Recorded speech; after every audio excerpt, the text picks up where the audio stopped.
back to the zoo. When you have an interest in animals as a young age, you're working on a ranch. I'm sure you don't miss the ranch work.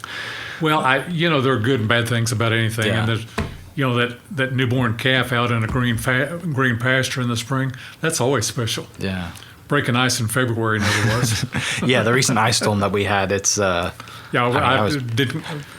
Yeah. I also have a couple of farms out in the Deer Creek area close to my home, so we raised cattle there for a while, but I haven't in several years. Yeah, I felt sorry for some of those ranchers going through that ice storm. They had desperate situations. And it was calving season too, right? Uh-huh. Yeah, that's... For everyone listening, pray for your local farmer because they need it.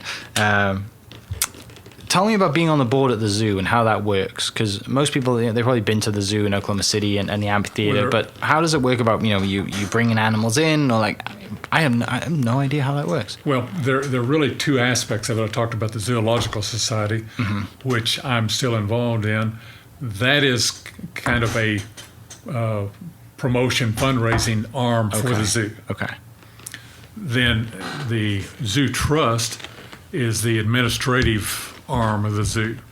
So the contracts and the business that the zoo needs to transact goes through that. Yeah.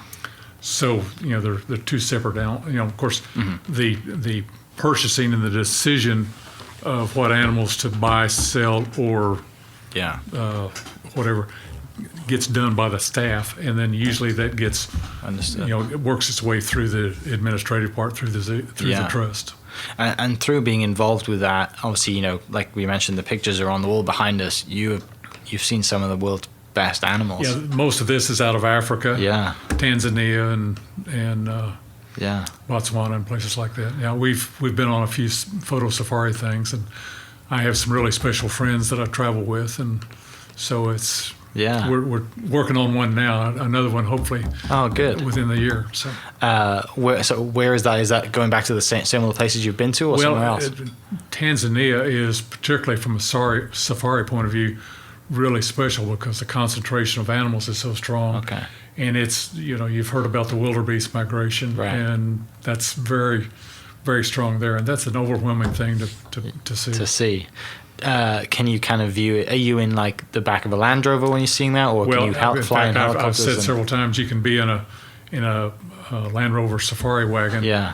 And you can look to the north and see wildebeest as far as you can, to the west, to the east, to the south. I mean, it's you can see it on TV, but it's the overwhelmingness of the ground shaking and everything. It's really overwhelming. It's like a scene from Lion King, right? But in real life, and there's a photographer that I've mentioned on the podcast before. He's out of the UK. His name's David Yarrow, and he takes kind of very good photography, and it's mostly black and white, sells it as fine art.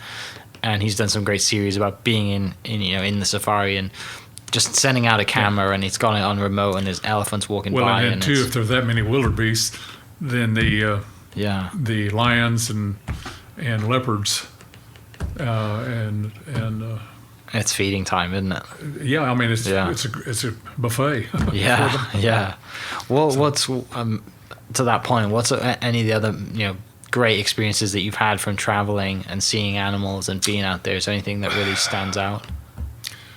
I often say I've yet to regret the first dollar I spent traveling. Right. I enjoy traveling, and my wife and I have very similar feelings about it, which is great fortune too.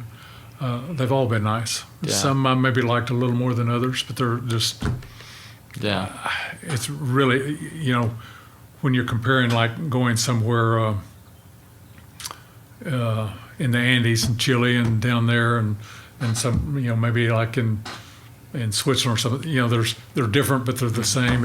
It's hard to compare, but they've all been special for me. Right. And like you said, your wife loves it too, so that's great to do that together and travel and have those experiences with the good group of friends that you have. And we do. There are about a dozen of us that have traveled pretty extensively together. Yeah. Well, I had one or two once in a while, and one or two will not go. But sure. Any animals you haven't seen yet that you want to cross off the list and see? No, I don't think so. You've seen most of them, yeah.